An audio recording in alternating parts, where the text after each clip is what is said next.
नमस्कार दोस्तों, मैं विजय मधुनिया। अगर आप हमारे चैनल को सब्सक्राइब नहीं किए हैं तो लाल बटन को दबाकर सब्सक्राइब करें और साथ में बेल आइकन को दबाना ना भूलें।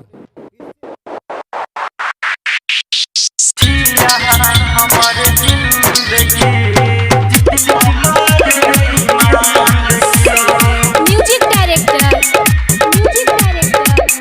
डीजे अपना राजी ये आर्मी प्रोडक्शन के शानदार प्रस्तुति छी यहाँ हमर जिंदगी। हाँ छी यहाँ हमर जिंदगी, हम कहे छलहुँ गुमान सँ। छी यहाँ हमर जिंदगी, हम कहे छलहुँ गुमान सँ। दिल दुखा कऽ खेल गेलहुँ ये हमर ईमान सँ। दिल दुखा कऽ खेल गेलहुँ ये हमर ईमान सँ। हमर जिंदगी म्यूजिक डायरेक्टर डीजे मुन्ना राज झिटके बाजार मधुबनी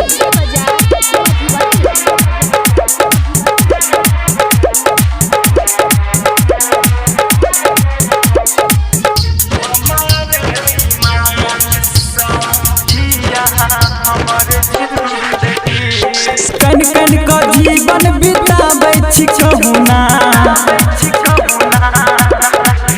हाँ कन कन कऽ जीवन बिताबै छी कहुना।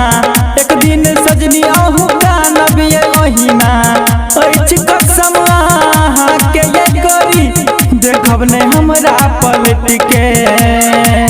अछि कसम अहाँके ये गोरी, देखब ने हमरा पलट के।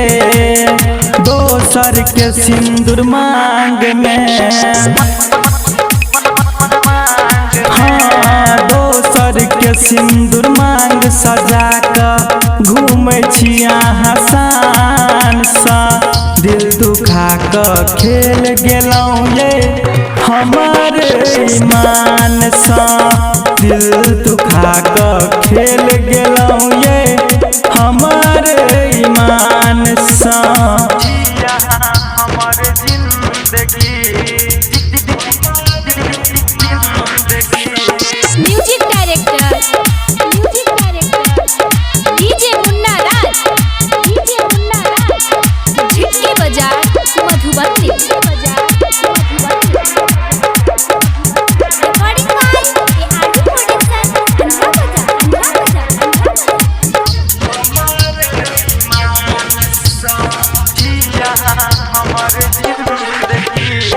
चाहत के दाग दामन में लगा कर, हाँ चाहत के दाग दामन में लगा कर। नैना खूनक आंसू कना कर। सिंगर राजू रंजन के धोखा देलहुँ ये दिल में बसा कर। सिंगर राजू रंजन के धोखा देलहुँ ये दिल में बसा कर। खुश रहू ये जानम, खुश रहू ये जानम, हाँ खुश रहू ये जानम। दुआ करै छी भगवान सँ।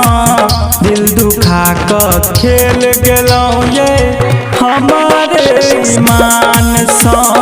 दिल दुखा कऽ खेल गेलहुँ ये हमर ईमान सँ।